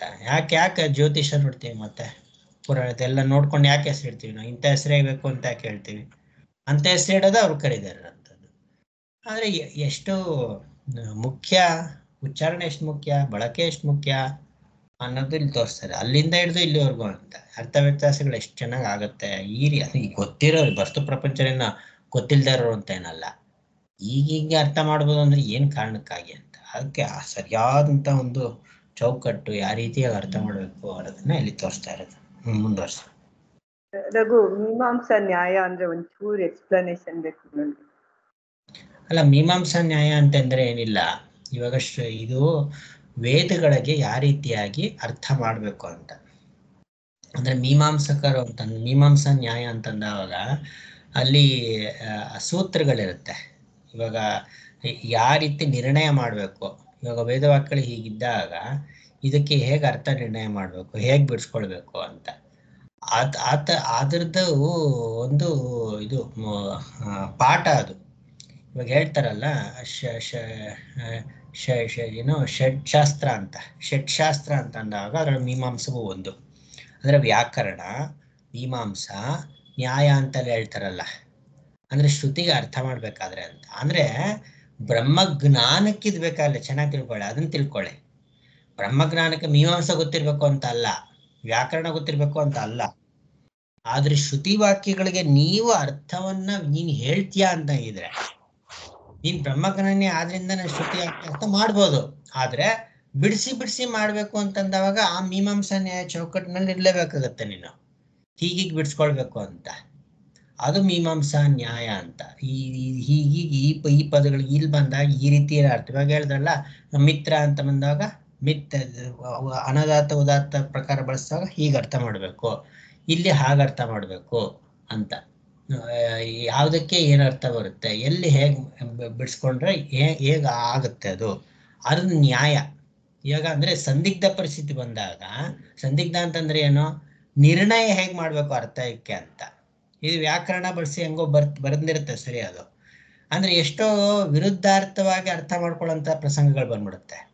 ಹಾಗೆ ಹೇಗೆ ಇದನ್ನ ತೀರ್ಮಾನ ಮಾಡಬೇಕು? ಅದನ್ನ ಮೀಮಾಂಸಾ ನ್ಯಾಯ ಅಂತಾರೆ. ಅಂದ್ರೆ ನ್ಯಾಯ ಅಂದ್ರೆ ಏನೋ ಹೀಗೆ ಮಾಡ್ಬೇಕು ಅನ್ನುವಂಥ ಡಿಸಿಷನ್. ಇವಾಗ ಈ ಬ್ರಹ್ಮಸೂತ್ರಗಳು ತಗೊಂಡ್ರೆ ಅಥಾತೋ ಬ್ರಹ್ಮ ಜಿಜ್ಞಾಸ ಅಂತ, ಬ್ರಹ್ಮವನ್ನೇ ಜಿಜ್ಞಾಸ ಯಾಕೆ ಅಂದ್ರೆ ಅಥ ಅಂತ ಬಂದಿರೋದು ಯಾಕೆ, ಅತಃ ಅಂತ ಬಂದಿರೋದು ಯಾಕೆ, ಯಾವ್ದಾದ ನಂತರ ಇದೇ ಅಂತ ಹೆಂಗ್ ತೀರ್ಮಾನ ಮಾಡಿದ್ರಿ ಅಂತ ಇಲ್ಲಿ ಹೆಂಗ್ ಬರುತ್ತೋ ಅನುಭವಾಂಗವಾಗಿ ಚಿಂತೆ ಮಾಡ್ತಾರೋ ಅಲ್ಲಿ ನೋಡ್ಕೊಂಡು ಶ್ರುತಿ ವಾಕ್ಯಗಳಿಗೆ ಹೇಗೆ ಹೀಗೆ ಹೇಗೆ ಅರ್ಥ ಮಾಡ್ಬೇಕು, ಶ್ರುತಿ ವಾಕ್ಯಗಳು ಹೀಗೆ ಹೇಗೆ ಬಿಡಿಸ್ಬೇಕು ಅನ್ನೋದು ಮೀಮಾಂಸಾ ನ್ಯಾಯ. ಅದರ ಒಂದು ಚೌಕಟ್ಟಿನಲ್ಲೇ ಇರ್ತಾರೆ ಅಂತ. ಸರಿ, ನನ್ಗೆ ಅದು ತಕ್ಷಣ ಯೂಸ್ ಮಾಡಿದ್ರಲ್ಲ ಅದಕ್ಕೇನು ಅಂತ ಕೇಳ್ಬೇಕು. ಮುಂದುವರಿಸಿ. ಈಗ ಮತ್ತೆ ಭರ್ತೃ ಪ್ರಪಂಚದವರು ಇನ್ನೊಂದು ಆಕ್ಷೇಪನ ಕೇಳ್ತಾರೆ. ಮೂರ್ತರಸೆ ಅಪಿ, ಮೂರ್ತರಸದಲ್ಲೂ ಕೂಡ ಮಂಡಲ ಉಪಾಧಿ ಚೇತನಃ ವಿವಕ್ಷ್ಯತೆ ಇತಿ ಚೇತ್ ಅಂತ. ಈಗ ಮೂರ್ತರಸ ಏನ್ ಹೇಳಿದ್ವಲ್ಲ, ಮಂಡಲ, ಸೂರ್ಯಮಂಡಲ ಅಂತ, ಅದು ಕೂಡ ಉಪಾಧಿ ಉಳ್ಳ ಚೇತನನ್ನೇ ಹೇಳಿದಾನೆ ಅಂತಾನೆ ಅರ್ಥ ಮಾಡ್ಬೋದಲ್ಲ ಅಂತ ಅವರು ಕೇಳ್ತಾ ಇದ್ದಾರೆ. ಅವಾಗ ಅವರ ಅರ್ಧ ವೈಶಸಂ ನ್ಯಾಯ ನಿಮ್ಗೆ ಸರಿ ಹೋಗಲ್ಲ ಅಂದ್ರಲ್ಲ. ಸೊ ಮೂರ್ತರಸದಲ್ಲೂ ಕೂಡ ಅವನ ರಸ ಏನಿದೆ, ಈ ಮೂರ್ತದ ಮೂರು ಭೂತಗಳೇನಿದೆ ಅದರ ರಸ, ಅದರ ಸಾರ ಕೂಡ ಚೇತನಾನೆ ಅಂತಾನೆ ಹೇಳ್ಬೋದಲ್ಲ ಸೂರ್ಯಮಂಡಲ ಅಂತ ಹೇಳ್ತಿದ್ದಾರೆ. ಅದಕ್ಕೆ ಶಂಕರಾಚಾರ್ಯರು ಅತ್ಯಲ್ಪಮಿದ ಮುಚ್ಯತೆ, ಈ ಇಷ್ಟು ಚಿಕ್ಕದಾಗಿ ಯಾಕೆ ಹೇಳ್ತಿದಾರ, ನಾವ್ ಎಲ್ಲಾನು ಬ್ರಹ್ಮ ಅಂತಾನೆ ಹೇಳ್ತಿರೋದು ಆಕ್ಚುಲ್ ಆಗಿ ನಾವು. ಅಂದ್ರೆ ನೀನು ಮುಂದೆ ತಿಳ್ಕೊಬೇಕಿರೋದು ಮೂರ್ತ ಅಮೂರ್ತ ಅದು ಇದು ಏನು ಎಲ್ಲ ಭೇದ ಭಾವ ಇಲ್ದೆ ಇರೋದೇ ಬ್ರಹ್ಮ ಒಂದೇ ಅಂತ ನಾವ್ ಹೇಳ್ತಿರೋದು. ಇಷ್ಟು ಚಿಕ್ಕದಾಗಿ ಯಾಕೆ ಹೇಳ್ತೀರಾ, ಬರೀ ಸೂರ್ಯಮಂಡಲ ಮಾತ್ರ ಚೇತನ ಅಂತ ಅನ್ಬಿಟ್ಟು ಸರ್ವತ್ರ ಏವತು ಮೂರ್ತ ಅಮೂರ್ತಯೋಹೋ ಬ್ರಹ್ಮರೂಪತ್ವೇನ ವಿವಕ್ಷಿತತ್ವಾತ್. ನಾವ್ ಏನ್ ಹೇಳಕ್ ಇಷ್ಟಪಡ್ತಿದೀವಿ, ವಿವಕ್ಷಿತ ಅಂದ್ರೆ ನಾವ್ ಏನ್ ಹೇಳಕ್ ಇಷ್ಟಪಡ್ತಿದೀವಿ ಅಂದ್ರೆ ನಿಜವಾಗ್ಲು ಪರಮಾರ್ಥ ಸ್ವರೂಪವಾಗಿ ಸರ್ವತ್ರ ಮೂರ್ತ ಇರ್ಲಿ ಅಮೂರ್ತ ಇರ್ಲಿ ಇನ್ ಏನೇ ಇರ್ಲಿ ಎಲ್ಲಾ ಬ್ರಹ್ಮರೂಪ ಅಂತಾನೆ ನಾವ್ ಹೇಳಕ್ ಇಷ್ಟಪಡ್ತಾ ಇರೋದು. ಮೂರ್ತಗಳು ತಮ್ಮ ಸ್ವರೂಪದಿಂದ ಪರಮಾರ್ಥವಲ್ಲ, ಅಂದ್ರೆ ಆ ಉಪಾಧಿಗಳಿಂದ ಅದ್ ಪರಮಾರ್ಥ ಅಲ್ಲ ಅಂತಾನೆ ಹೇಳಕ್ ಹೊರಟಿರೋದೇ ಆದ್ರೆ ಅದ್ ನಿಜವಾಗ್ಲು ಏನು ಅಂದ್ರೆ ಪರಮಾರ್ಥನೇ ಆ ರೀತಿ ಕಾಣ್ಕೊಂತಾ ಇರೋದು. ಪರಮಾರ್ಥ ಸ್ವರೂಪನೇ, ಪರಮಾರ್ಥ ಬಿಟ್ಟು ಅಲ್ಲಿ ಇನ್ನೇನೂನೇ ಇಲ್ಲ, ಹಗ್ಗವೇ ಹಾವಾಗಿ ತೋರ್ಕೊಂತಾ ಇರೋದು. ಆ ಉಪಾಧಿ ಭೇದದಿಂದ ನಾವು ಬೇರೆಯಾಗಿ ಹೇಳಕ್ ಹೊರಟಿದೀವಿ ಅಷ್ಟೇ. ಬ್ರಹ್ಮರೂಪದಿಂದಲೇ ಇಲ್ಲಿ ನಾನು ಆಚಾರ್ಯ ಇದು ಹೇಳಿದಾಗ ನಾನು ಈ ರೀತಿ ಹೇಳ್ತಾರೆ ಅಂತ ನಾನು ಅನ್ಕೊಂಡಿದ್ದೆ. ಅಂದ್ರೆ ಹಿಂದೆ ನೋಡಿ ಆ ಹಿಂದಿನ ಬ್ರಾಹ್ಮಣದಲ್ಲಿ, ಅದರ ಹಿಂದಿನ ಬ್ರಾಹ್ಮಣದಲ್ಲಿ ಅಜಾತ ಶತ್ರುದ್ವಗಾರಿಗ ಬಾಲಕೆಯಲ್ಲಿ ಅವನು ಅದನ್ನ ಚೇತನ ಅಂತಾನೆ ತಿಳ್ಕೊಂಡಿದ್ದ ಅಲ್ವಾ, ಗಾರ್ಗಿನು ಚೇತನ ಅಂತಾನೆ ತಿಳ್ಕೊಂಡಿದ್ದು ಅಲ್ವಾ. ಅಲ್ಲೆಲ್ಲ ಬಿಡಿಸಿ ತೋರಿಸಿದ್ದು ಆಗೋಗ್ಬಿಟ್ಟಿದೆ ಅದು. ಆ ಹಿರಣ್ಯಗರ್ಭನೇ ಚೇತನ ಅಲ್ಲ ಅನ್ನೋದನ್ನ ಅಲ್ಲೇ ತೋರ್ಸ್ಕೊಟ್ಬಿಟ್ಟಿದ್ಯಲ್ಲ, ಅಲ್ಲೂ ತೋರ್ಸ್ಕೊಟ್ಟಿದ್ದೆ. ಮತ್ತೆ ಆದ್ರೆ ಹಿಂದಿನ ಅರ್ಥ ಮಾಡ್ಕೊಂತಾನೆ ಮುಂದುವರಿಬೇಕಿಲ್ಲಿ. ಸೊ ಅಲ್ಲೇನೆ ಅಲ್ಲಿ ವಿವರ್ಸ್ ಹೇಳಿದ್ದಾಗಿದೆ ಅಂತ. ಆದ್ರೆ ಆಚಾರ್ಯರು ಒಂಥರ ಬೇರೆ ತರ, ನಮ್ಮ ಹತ್ರ ಯಾವಾಗಲೂ ಹಾಗೇನೆ ನೋಡಿ. ಇದು ಹೊಂದುತ್ತೆ, ಅಲ್ಲಿ ಹೇಳಿರೋಂಥದ್ದೇನು, ಇದು ಇವನೇ ಚೇತನ, ಇವನೇ ಪುರುಷ ಚೇತನ, ಅದೆಲ್ಲ ಬಳಸಿದ್ದು ಆಗಿದೆ ಅಲ್ಲಿ. ಹೌದು, ಬಳಕೆನೂ ಪದ ಬಳಕೆ ಬಂದಿದ್ರು ಕೂಡ ಅದನ್ನೆಲ್ಲ ತೋರ್ಸ್ಕೊಟ್ಟಿದ್ದಾರೆ. ಅದು ಪದ ಬಳಕೆ ಬಂದಿದ್ರು ಕೂಡ ಹೇಗೆ ಅದು ಅಚೇತನ, ಇದಕ್ಕೂ ಚೇತನ ಇರ್ತಾನೆ, ಇದಕ್ಕೂ ಸ್ವಾಮಿಯು ಅಂತೆಲ್ಲ ಅಲ್ಲಿ ತೋರ್ಸ್ಕೊಟ್ಟಿದ್ದಾರೆ. ಅದನ್ನ ಹೇಳ್ತಾರೆ ಅಂತ ಅನ್ಕೊಂಡ್ರೆ, ಆದ್ರೆ ಇಲ್ಲೇ ಹೇಳಿದರೆ ಇದು ಬಿಡಪ್ಪ, ಇದೆಲ್ಲಾನು ನೀವ್ ಹೇಳ್ತಾ ಇರೋದು ಅಲ್ಪ, ಇದೆಲ್ಲವೂ ಸಾರವೇ ಆ ಚೇತನ ಅಂತ ನಾವ್ ಹೇಳಕೊಟ್ಟಿರೋಂಥದ್ದು, ಬ್ರಹ್ಮದ ರೂಪ ಅಂತ ಹೇಳ್ಕೊಟ್ಟಿರೋಂಥದ್ದು ಅಂತ ಹಾಗೆ ಹೇಳ್ತಾರೆ. ಮುಂದುವರ್ಸಿ. ಅದಕ್ಕೆ ಇದು ಒಂದು ಉದಾಹರಣೆ ಹೇಳ್ತಾರೆ. ಮಯಾ ತತಮಿದಂ ಸರ್ವಂ ಜಗದ್ ಅವ್ಯಕ್ತ ಮೂರ್ತಿನ ಅಂತ ಹೇಳ್ತಾರೆ. ಅಂದ್ರೆ ಅವ್ಯಕ್ತವಾಗಿದ್ರು ನಾನೇ, ಈ ಜಗತ್ತೆಲ್ಲ ನಾನೇ ಆಕ್ಚುಲಿ. ವ್ಯಕ್ತವಾಗ್ಲಿ ಅವ್ಯಕ್ತವಾಗ್ಲಿ ಯಾವ ರೂಪದಿಂದ ಇದ್ರು ನಾನೇ ಇರೋದು. ಆದ್ದರಿಂದ ನಿಜವಾಗ್ಲಿ ನೋಡಿದ್ರೆ ನಾವೆಲ್ಲವೂ ಚೇತನಾನೇ ಅಂತಾನೆ ಹೇಳಕ್ ಹೋಗಿರೋದು. ಅದಕ್ಕೆ ಮತ್ತೆ ಇನ್ನೊಂದು ಆಕ್ಷೇಪ ತೆಗಿತಾರೆ. ಪುರುಷ ಶಬ್ದ ಅಚೇತನೆ ನ ಅನುಪಪನ್ನಃ ಇತಿ ಚೇತ್.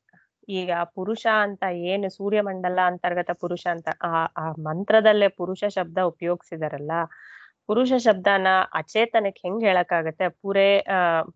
ಪುರುಷ ಅಂತ ನಾವ್ ಹೇಳ್ತಿದೀವಿ ಅಂದ್ರೇನೆ ಅದೊಬ್ಬ ಚೇತನವಾದ ವ್ಯಕ್ತಿಗೆ ಅದನ್ನೇ ತಾನೇ ಹೇಳೋದು ಅಂತ ಇನ್ನೊಂದು ಆಕ್ಷೇಪ ತೆಗಿತಾರೆ. ಅದಕ್ಕೆ ಮತ್ತೆ ಶಂಕರಾಚಾರ್ಯರವರು ಎಲ್ಲೆಲ್ಲಿ ಪುರುಷ ಶಬ್ದವನ್ನ ಅಚೇತನಕ್ಕೂ ಉಪಯೋಗಿಸಿದಾರೋ ಅದರ ಉದಾಹರಣೆಗಳನ್ನ ಕೊಡ್ತಾರೆ. ಹಂಗೇನು ಇಲ್ಲ. ಪಕ್ಷ ಪುಚ್ಛಾದಿ ವಿಶಿಷ್ಟಸ್ಯ ಏವ ಲಿಂಗಸ್ಯ ಪುರುಷ ಶಬ್ದ ದರ್ಶನಾತ್. ಈ ಪಕ್ಷ ಪುರುಷಾದಿ ಲಿಂಗಸ್ಯ ಅಂದ್ರೆ ಇದು ತೈತರಿಯ ಉಪನಿಷತ್ತಿನಲ್ಲೇ ಬ್ರಹ್ಮಾನಂದವಲ್ಲಿಯಲ್ಲೇ ಅನ್ನಮಯ ಕೋಶ, ಮನೋಮಯ ಕೋಶ, ವಿಜ್ಞಾನಮಯ ಕೋಶ ಎಲ್ಲಾ ಕೋಶಗಳನ್ನು ವಿವರಿಸ್ಬೇಕಾದ್ರೆ ಆ ಎಲ್ಲಾ ಕೋಶಗಳಿಗೂ ಒಂದು ಪಕ್ಷ, ಒಂದು ಶಿರಸ್ಸು, ಎರಡು ಪಕ್ಷ, ದಕ್ಷಿಣ ಪಕ್ಷ, ಉತ್ತರ ಪಕ್ಷ, ಒಂದು ಪುಚ್ಛ ಅಂತ ಎಲ್ಲ ಹೇಳಿ ವಿವರಿಸ್ತಾರೆ. ಅವಾಗ ಪ್ರತಿಯೊಂದು ಕೋಶದ ವಿವರಣೆಯನ್ನು ಕೊಡ್ಬೇಕಾದ್ರೂ ಕೂಡ ಪುರುಷ ಅಂತಾನೆ ಅವರು ಉಪಯೋಗ ಮಾಡ್ತಾರೆ. ಹಂಗಾಗಿ ಅಲ್ಲಿ ಮಾಡ್ತಾರೆ. ಅದಾದ್ಮೇಲೆ ಇನ್ನೊಂದು ಶ್ರುತಿಯ ಉದಾಹರಣೆ ಕೊಡ್ತಿದ್ದಾರೆ. ನವಾ ಇತ್ತಂ ಸಂತಹ ಶಕ್ಷ್ಯಾಮಃ ಪ್ರಜಾ ಜನಯಿತುಂ ಇಮಾನ್ ಸಪ್ತ ಪುರುಷೇನ ಏಕಂ ಪುರುಷಃ ಕರವಾಮ ಇತಿ ತೇ ಏತಾನ್ ಸಪ್ತ ಪುರುಷೇನ ಏಕಂ ಪುರುಷಂ ಅಕುರ್ವನ್. ಇದು ಶತಪಥ ಬ್ರಾಹ್ಮಣದು. ಪುರುಷ ಶಬ್ದ ದರ್ಶನಾತ್ ಅಂದ್ರೆ ಶ್ರುತಿಗಳಲ್ಲೇ ಎಲ್ಲೆಲ್ಲಿ ಇದೆ ಅಂತ ಹೇಳ್ತಾ ಇರೋದು. ಇದು ಏನಂದ್ರೆ ನವಾ ಇತ್ತಂ ಸಂತಹ ಅಂದ್ರೆ ಈ ಪ್ರಜೆಗಳನ್ನ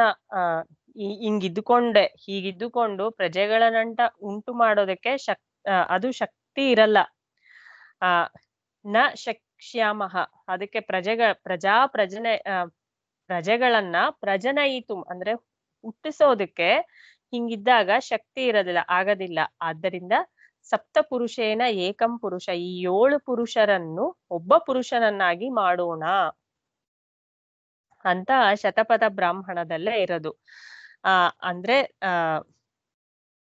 ಈ 7 ಪುರುಷ ಅಂದ್ರೆ ತ್ವಕ್ಕು, ಚಕ್ಷು, ಶ್ರೋತೃ, ಜಿಹ್ವ, ಗ್ರಾಣ, ವಾಂಗ್, ಮನಸ್ ಅದೆಲ್ಲ ಏನಿದೆ ಅದನ್ನ ಒಬ್ಬ ಪುರುಷನನ್ನಾಗಿ ಮಾಡೋಣ ಅಂದ್ರೆ ಲಿಂಗ ಶರೀರವನ್ನಾಗಿ ಮಾಡಿದ್ರೆ ಆಗ ಅವನು ಬೇರೆ ಪ್ರಜೆಗಳನ್ನ ಹುಟ್ಟಿಸ್ತಾನೆ ಅಂತ ಇದೆ. ಇವಾಗ ಹಂಗಾದ್ರೆ ಈ 7 ಪುರುಷಗಳು ಅಂತ ಏನ್ ಹೇಳಿದ್ರು, ತ್ವಕ್ಕು, ಚಕ್ಷು, ಶ್ರೋತೃ, ಅದಕ್ಕೆಲ್ಲ ಏನ್ ಚೇತನ ಇಲ್ವಲ್ಲ, ಪುರುಷ ಶಬ್ದದಿಂದನೇ ಅದನ್ನ ಉಪಯೋಗಿಸಿದೆ.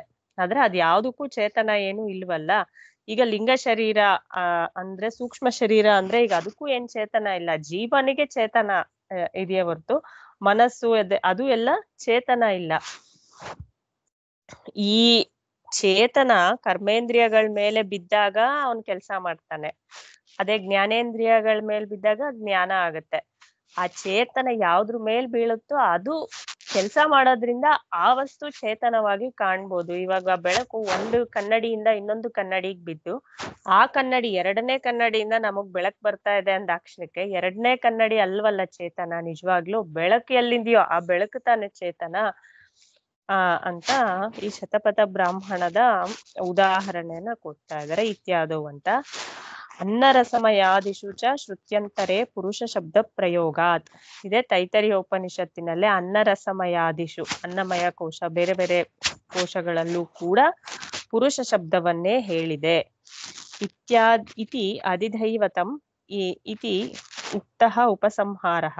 ಈ ರೀತಿಯಾಗಿ ಅಧಿದೈವಿಕವಾಗಿ ಮೂರ್ತ ಅಮೂರ್ತ ಮತ್ತು ಅದರ ರಸ ಏನಿದೆ ಅನ್ನೋದನ್ನ ಹೇಳಿದ್ದಾಗಿದೆ. ಅಧ್ಯಾತ್ಮ ವಿಭಾಗ ಉಕ್ತ್ಯರ್ಥಃ. ಇನ್ನ ಅಧ್ಯಾತ್ಮ ವಿಭಾಗವನ್ನ ವಿಂಗಡಿಸಿ ಮುಂದಿನ ಮಂತ್ರಗಳಲ್ಲೇ ಹೇಳೋದಿದೆ ಅಂತ ಹೇಳ್ತಿದ್ದಾರೆ. ಪ್ರಾರ್ಥನೆ ಮಾಡ್ಕೊ. ಓಂ ನಮೋ ಬ್ರಹ್ಮಾದಿಭ್ಯೋ ಬ್ರಹ್ಮ ವಿದ್ಯಾ ಸಂಪ್ರದಾಯ ಕರ್ತೃಭ್ಯೋ ವಂಶ ಋಷಿಭ್ಯೋ ನಮೋ ಮಹಭ್ಯೋ ನಮೋ ಗುರುಭ್ಯಃ. ಓಂ ಶಾಂತಿ ಶಾಂತಿ ಶಾಂತಿ. ಹರಿ ಓಂ.